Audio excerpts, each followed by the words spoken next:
Hello friends मु स्वागत करुच्ची मो यूट्यूब चैनल जीकेजीएस पे वासुदेव यूट्यूब चैनल को। आज क्लासटी आपण मानक निश्चित भाव में इम्पोर्टाट रगक आसूबा आपण समस्त कॉम्पिटिटिव एग्जाम जो मैंने चैनल को प्रथम थर विजिट करुँच चैनल को सब्सक्राइब कर दिंतु जहाँद्वारा कि आमर समस्त नोटिफिकेशन प्रथम आपण पाखे पहुँची पार। भिडियो को प्रथम शेष पर्यटन देखूँ जदि भिडियो आपको भल लगी था तेज निश्चित भाव में गोटे लाइक करेंगे शेयर करेंगे और कमेंट करने भूलें नहीं। चलतु डेरी नक आज क्लास को स्टार्ट करवा। फर्स्ट क्वेश्चन आपण मान रही which constitutional amendment act was given to Sikkim as the full state of union of India. India गोटे राज्यर मान्यता पाइला कि राज्य हूँ सिक्किम ताहा केते कॉन्स्टिट्यूशनल अमेंडमेंट रे सिक्किम गोटे फुल स्टेटर मान्यता पाला। यार करेक्ट आंसर हो 36 अमेंडमेंट एक्ट। केमिति मन रखिए ना 36 मन देखंतु सिक्किम सिक्किम केतरा लेटर अच्छी 3 3 6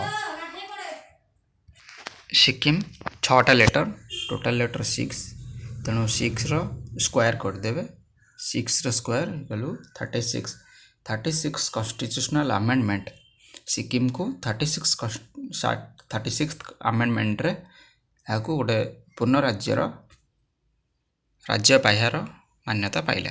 next who started the Ahmadiyya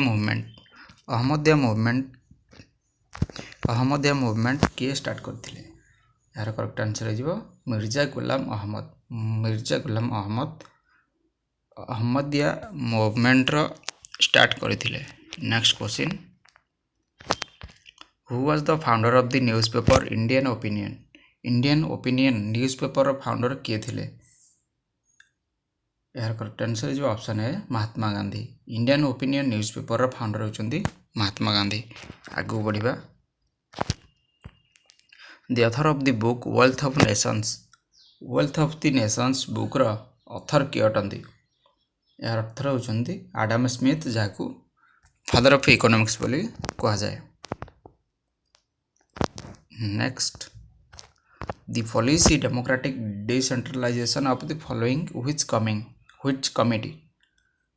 democratic decentralisation रो पॉलिसी ताहा केउ कमिटी को दर्शाउछि। यह बलवंत राव मेहता कमिटी जहाँकि 73rd एवं 74th अमेंडमेंट 1992 रे यह डेमोक्रेटिक को डिसेंट्रलाइजेशन पॉलिसी यही कमिटी आनिथिला। Next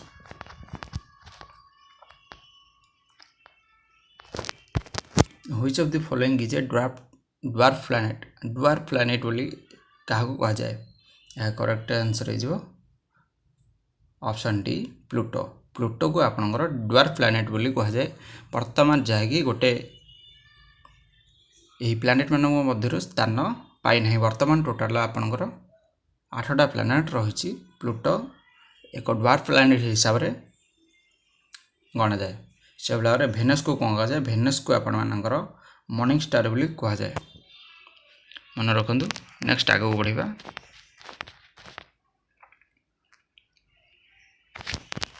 in which of the following religions is the mention for Arya Satya for achieving निर्वाण को प्राप्ति करने आर्य सत्य जो 4टा आर्य सत्य थिला ताहा केउ रिलीजन को फॉलो करता है। यार करेक्ट आंसर हो option C Buddhism.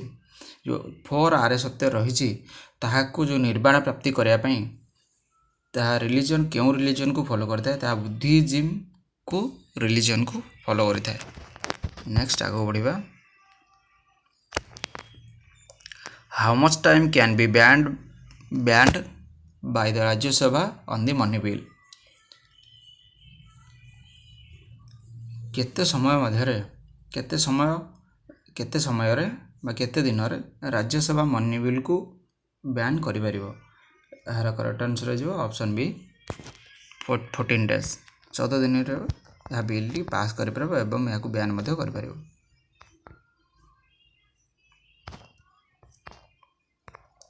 Which of the following is called god of medicine.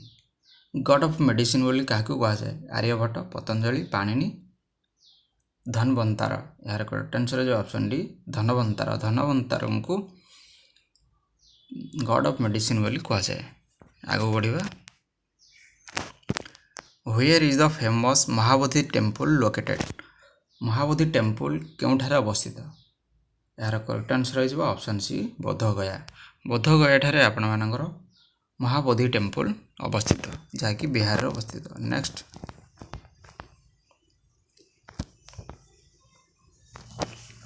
Who is the author of the book Lilavati? Lilavati book रो ऑथर किए अटंती? यार करेक्ट आंसर हो भास्वराचार्य। भास्वराचार्य होउचंती लीलावती पुस्तक रो ऑथर अटंती। आगो बढ़िबा। Which tree is found in tropical deciduous forest? क्यों ट्री ट्रॉपिकल डेसिडियस फॉरेस्ट रे देखिया को मिली थाए? यार करेक्ट आंसर है sandalwood. Option D sandalwood. Next, which of the following river is not an international river? निम्नलिखित नदी गुड़िक मध्यरु केउं नदीटी गोटे इंटरनेशनल रिवर नुहे? यार करेक्ट आंसर हो महानदी। महानदी गोटे आमर स्टेट रिवर अटे। तेणु इंडस, गंगा, ब्रह्मपुत्र एगुड़ा कौन हो गोटे गोटे इंटरनेशनल रिवर। से भाव में गंगा नदी जो भाव में बांग्लादेश को जाइए। बांग्लादेश रे गंगा नदी कौन ना पद्मावती नाम जनाशुना। पद्मावती कौटी बांग्लादेश रे गंगा नदी को पद्मावती नाम परिचित। से भाव ये ब्रह्मपुत्र, इंडस एरा गोटे गोटे इंटरनेशनल रिवर अटे। Next, where was the first session of Indian National Congress? निम्नलिखित मध्यरु first session Indian National Congress रो क्यों स्थान रे बसिथिला? यार करेक्ट आंसर है option C Bombay. First session Indian National Congress रो प्रथम अधिवेशन यह बॉम्बे ठारे बसिथिला। एवं इंडियन नेशनल कांग्रेस केबे गठन कराइथिला? 1885 मसीह क्या द्वारा गठन कराइथिला? अलान ऑक्टेवियन ह्यूम को द्वारा इंडियन नेशनल कांग्रेस गठन कराइथिला। Next, Basavanna's followers were called? बासाबानंकर फॉलोअर्स गुड़ी को कौन कहती? बिरास, म्यांमार, नाथपंथी, आलवार। यार करेक्ट आंसर है ऑप्शन ए बिरास। बासाबानंकर फॉलोअर्स को बिरास बोली कहा जाए। आगे बढ़िया। Who discovered the US? US को किए डिस्कवर करथिले? यह करेक्ट आंसर है option B Christopher Columbus. Christopher Columbus होउचंती यूएस रो फाउंडर बा अमेरिकार यूनाइटेड स्टेट्स अमेरिकार फाउंडर अटंती। आगे बढ़िया। The international deadline passes through which state? International deadline क्यों स्टेट दे पास करिछि? यार करेक्ट आंसर है option A Bering Strait. Bering Strait दे आमर इंटरनेशनल डेडलाइन टा पास करिछि। Next,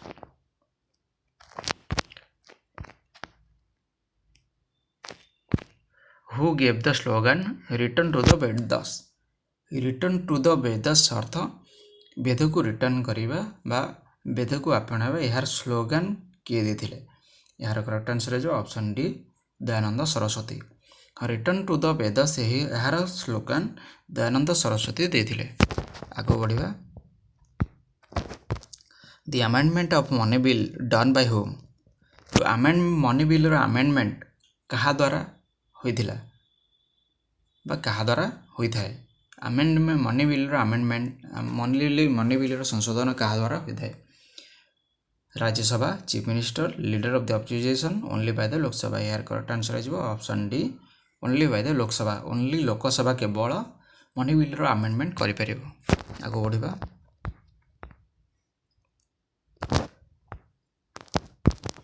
which Mughal ruler had implemented the mansabdari system? आपण जानथिबे मानसबारी, रोहितवाली, महलबारी यही सब सिस्टम ଜାଣିଥିବେ ସେଭଳି ଭାବରେ ଏ ଯେଉଁ ମାନସୱାରୀ ସିଷ୍ଟମ୍ ତାକୁ ଇମ୍ପ୍ଲିମେଣ୍ଟ କେଉଁ ମୁଗଲ ରୁଲର କରିଥିଲେ? ଏହାର କରେକ୍ଟ ଆନ୍ସର ହେଇଯିବ ଅପସନ୍ ଏ ଆକବର। ମାନସୱାରୀ ସିଷ୍ଟମ୍ର ଇମ୍ପ୍ଲିମେଣ୍ଟ ମୁଗଲ ରୁଲର ଆକବର ହିଁ କରିଥିଲେ। Next, which of the following is known as the which of the following is known by the name of Oceania? ଓସିନିଆ ନାମରେ କାହାକୁ ଜଣାଯାଏ? Antarctica, Asia, Australia, Europe. ଏହାର କରେକ୍ଟ ଆନ୍ସର ହେଇଯିବ option C Australia. Next,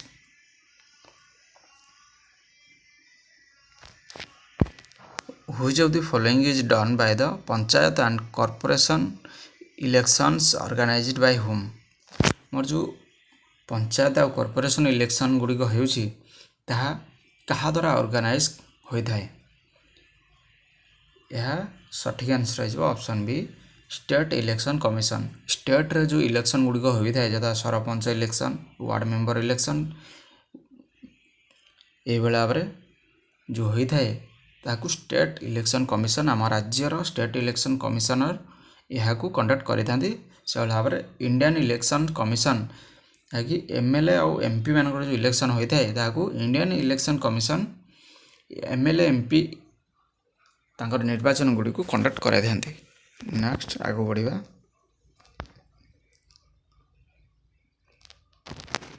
Yamuna river joins Ganga in which place?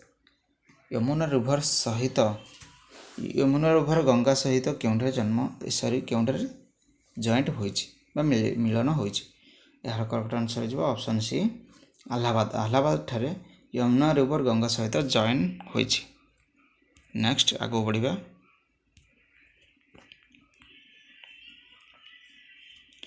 The famous Jama Masjid was built by which ruler? जो famous Jama Masjid रही क्यों ruler द्वारा निर्माण होता? यार करेक्ट आंसर है ऑप्शन बी शाहजहां। शाहजहां द्वारा जामा मस्जिद निर्माण करा जायतिला। How much is the number of Lok Sabha members currently? वर्तमान लोकसभार केते जन मेंबर अछंती? यार करेक्ट आंसर है ऑप्शन सी 545। वर्तमान लोकसभार सदस्य संख्या होची 545 एवं राज्यसभा होची 250 एवं विधानसभा होची 147। मन रखंतु। Next, constitution of India came into effect? हमर जो इंडियन कॉन्स्टिट्यूशन रही ताहा केते मसीहारे एवं केते तारीख रे यह इफेक्ट को आसीथिला बा याको इम्प्लीमेंट होइथिला? यार करेक्ट आंसर है जनवरी 26 1950। जनवरी 26 1950 को आमर इंडियन कॉन्स्टिट्यूशन कार्यकारी होइथिला। Next,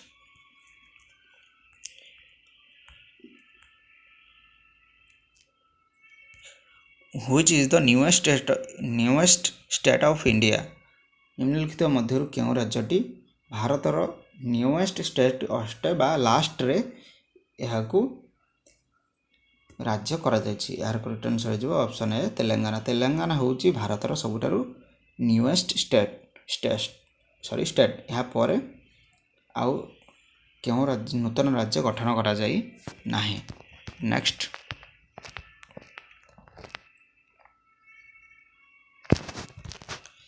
who was the author of the book Amar Sonar Bangla the national anthem of Bangladesh? आमर जो नेशनल एंथम रही सॉरी बांग्लादेश जो नेशनल एंथम रही आमर सोनार बांग्ला यार ऑथर किए अटंती? यार ऑथर होजंती ऑप्शन ए रविंद्रनाथ टैगोर। रविंद्रनाथ टैगोर होजंती आमर सोनार बांग्ला जे कि बांग्लादेश एंथम लिखिथिले। से भाव आमर जो जनगण मन लिखिथिले आमर इंडियन आमर इंडियार जो नेशनल एंथम रही जनगण मन ताहाको मध्य रविंद्रनाथ टैगोर लिखिथिले। Next, which of the following cities was the capital of Chalukya? चालुक्यर कैपिटल क्यों सिटी को क्यों सिटी कहा जाए?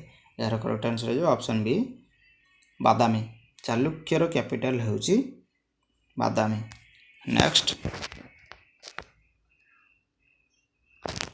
ହାଉ many years is the tenure of the member of the Lok Sabha? Lok Sabha ମେମ୍ବରଙ୍କର କାର୍ଯ୍ୟକାଳ କେତେ ବର୍ଷ ହୋଇଥାଏ? ଏହାର କରେକ୍ଟ ଆନ୍ସର ହେଇଯିବ ଅପସନ୍ ସି 5 ବର୍ଷ। ଲୋକସଭାର ମେମ୍ବରମାନଙ୍କର କାର୍ଯ୍ୟକାଳ ହେଉଛି 5 ବର୍ଷ। Next, what kind of a state is Delhi? Delhi ଗୋଟେ କେଉଁ ପ୍ରକାର ରାଜ୍ୟ ଅଟେ? ଏହା ହେଉଛି ଗୋଟେ national capital region and union territory. ଏହା ହେଉଛି ଗୋଟେ ଭାରତର କ୍ୟାପିଟାଲ ଏବଂ ଗୋଟେ ୟୁନିୟନ୍ ଟେରିଟୋରୀ ମଧ୍ୟ ଅଟେ। ନେକ୍ସଟ,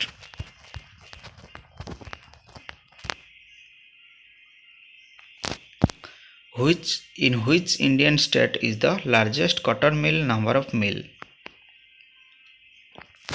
ଲାର୍ଜେଷ୍ଟ କଟନ ମିଲ୍ କେଉଁ ଇଣ୍ଡିଆନ୍ ଷ୍ଟେଟ୍ରେ ଅଧିକ ରହିଛି?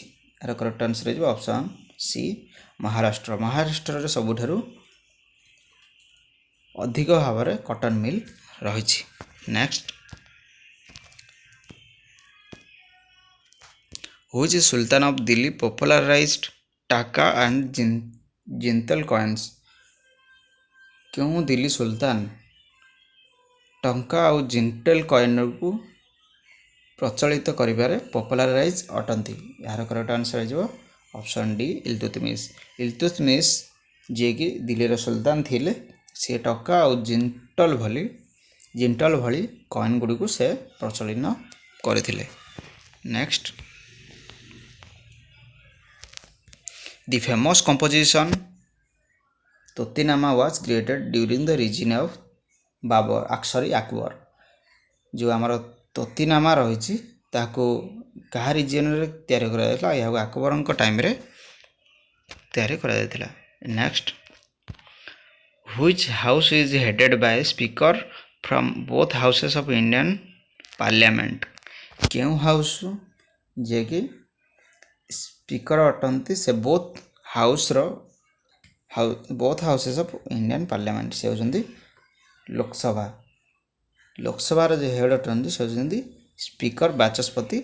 ସେ ବୋଥ୍ ଇଣ୍ଡିଆନ୍ ପାର୍ଲିଆମେଣ୍ଟର ବୋଥ୍ ହାଉସ୍ର ସ୍ପିକର ଅଟନ୍ତି। Next, on which date is the monostroke equinox? କେଉଁ ଡେଟ୍କୁ ମୋନୋଷ୍ଟ୍ରୋସ୍ ଇକ୍ୱିନକ୍ସ ବୋଲି କୁହାଯାଏ? ଏହାର କରେକ୍ଟ ଆନ୍ସର ହେଇଯିବ 22-23 September. Which of the following members of the house should not be less than 25 years? କେଉଁ ହାଉସ୍ର ମେମ୍ବରମାନଙ୍କର ବୟସ ଯୋଗ୍ୟତା 25 ବର୍ଷରୁ କମ୍ ହେବା ଆବଶ୍ୟକ ନୁହେଁ ବା 25 ବର୍ଷରୁ ଅଧିକ ହେବା ଉଚିତ? ଏହାର ହେଉଛି କରେକ୍ଟ ଆନ୍ସର ହେଇଯିବ ଅପସନ୍ ଡି ଲୋକସଭା। ଲୋକସଭାର ଯେଉଁ ମେମ୍ବର ହେଉଛନ୍ତି ତାଙ୍କୁ ମିନିମମ୍ ବୟସ ଯୋଗ୍ୟତା ହେଉଛି 25 ବର୍ଷ ହେବା ଆବଶ୍ୟକ। ଆମର ଯେମିତି ନିର୍ଦ୍ଦିଷ୍ଟ ବୟସ ସୀମା ରହିଛି, ଆମେ ଭୋଟ ଦେବାର ଅଧିକାର ଆମର ରହିଛି ଯାହାକି 18 ବର୍ଷ ରହିଛି, ସେଭଳି ଭାବରେ ଲୋକସଭାର ମେମ୍ବର ହେବା ପାଇଁ ମିନିମମ୍ ଆମକୁ 25 ବର୍ଷ ହେବା ଆବଶ୍ୟକ। ନେକ୍ସଟ, ଆଗକୁ ବଢ଼ିବା। The minimum support price related to which field? Automobile, agriculture production, petroleum industry, import and export. ଏହାର କରେକ୍ଟ ଆନ୍ସର ହେଇଯିବ ଅପସନ୍ ବି ଏଗ୍ରିକଲଚର ପ୍ରୋଡକ୍ସନ୍, ଯାହାକି ମିନିମମ୍ ସପୋର୍ଟ ପ୍ରାଇସ୍ ଯାହାକୁ MSP ବୋଲି କୁହାଯାଏ। ମିନିମମ୍ ସପୋର୍ଟ ପ୍ରାଇସ୍ ତାହାକୁ ଏଗ୍ରିକଲଚରାଲ ପ୍ରୋଡକ୍ସନ୍ରେ କୁହାଯାଏ, ଯାହାକି କିଷାନମାନଙ୍କୁ ବା ଫାର୍ମରମାନଙ୍କୁ ଗୋଟେ ନିର୍ଦ୍ଦିଷ୍ଟ ମିନିମମ୍ ସପୋର୍ଟ ପ୍ରାଇସ୍ ଗୋଟେ ରେଟ୍ରେ ତାଙ୍କୁ କ'ଣ ନା ତାଙ୍କୁ ଧାନ କିଣାଯାଇଥାଏ ବା ଧାନ ଗଭର୍ଣ୍ଣମେଣ୍ଟ ତାକୁ ଗୋଟେ ମିନିମମ୍ ସପୋର୍ଟ ପ୍ରାଇସ୍ ଦେଇଥାଏ। Next, what is the maximum number of Rajya Sabha members? Rajya Sabha ମେମ୍ବରର ମ୍ୟାକ୍ସିମମ୍ ମେମ୍ବର ସଂଖ୍ୟା କେତେ? ଏହାର କରେକ୍ଟ ଆନ୍ସର ହେଇଯିବ ଅପସନ୍ ସି 250। ସେଇଥିରୁ 238 ଜଣ ଷ୍ଟେଟ୍ରୁ ଅଟନ୍ତି ଏବଂ 12 ଜଣ ପ୍ରେସିଡେଣ୍ଟଙ୍କ ଦ୍ୱାରା ମନୋନୀତ ହୋଇଥାନ୍ତି। ମନେ ରଖନ୍ତୁ ରାଜ୍ୟସଭାର ଟୋଟାଲ ମେମ୍ବର ହେଉଛନ୍ତି 250। ସେଥିମଧ୍ୟରୁ ଷ୍ଟେଟ୍ରୁ ଆସିଛନ୍ତି 238, ପ୍ରେସିଡେଣ୍ଟଙ୍କ ଦ୍ୱାରା 12 ଜଣ ଆସିଥାନ୍ତି। ଏସବୁଳରେ ଲୋକସଭାର ହେଉଛନ୍ତି 545, ବିଧାନସଭାର ହେଉଛନ୍ତି 147। Next, which of the following is a gaseous planet? ନିମ୍ନଲିଖିତ ମଧ୍ୟରୁ କେଉଁଟି ଗୋଟେ ଗ୍ୟାସିୟସ୍ ପ୍ଲାନେଟ୍ ଅଟେ? ଏହାର କରେକ୍ଟ ଆନ୍ସର ହେଇଯିବ ଅପସନ୍ ସି, ଜୁପିଟର। ଜୁପିଟର ହେଉଛି ଗୋଟେ ଗ୍ୟାସିୟସ୍ ପ୍ଲାନେଟ୍ ଏବଂ largest planet in hour solar system. ଏହା ହେଉଛି ଗୋଟେ ଲାର୍ଜେଷ୍ଟ ପ୍ଲାନେଟ୍ ଅଟେ ଆମର ସୋଲାର ସିଷ୍ଟମ୍ରେ। ଆଜିର କ୍ଲାସ୍ଟିକୁ ଏଇଠି ରଖୁଛି। ଦେଖା ହେବା ଗୋଟେ ନୂଆ ଭିଡ଼ିଓରେ। ଯଦି କ୍ଲାସ୍ଟିକୁ ଆପଣଙ୍କୁ ଭଲ ଲାଗିଥାଏ ତେବେ ନିଶ୍ଚିତ ଭାବରେ ଗୋଟେ ଲାଇକ୍ କରିବେ, ସେୟାର କରିବେ ଏବଂ କମେଣ୍ଟ କରିବା ପାଇଁ ଭୁଲିବେ ନାହିଁ। ଯେଉଁମାନେ ଚ୍ୟାନେଲଟିକୁ ପ୍ରଥମ ଥର ଭିଜିଟ୍ କରୁଛନ୍ତି ଚ୍ୟାନେଲଟିକୁ ସବସ୍କ୍ରାଇବ୍ କରିଦିଅନ୍ତୁ, ଯାହାଦ୍ୱାରା କି ଆମର ସମସ୍ତ ନୋଟିଫିକେସନ୍ ପ୍ରଥମେ ଆପଣଙ୍କ ପାଖରେ ପହଞ୍ଚି ପାରିବ। Thank you everyone for watching this video. ଦେଖା ହେବା ଗୋଟେ ନୂଆ ଭିଡ଼ିଓରେ। Thank you.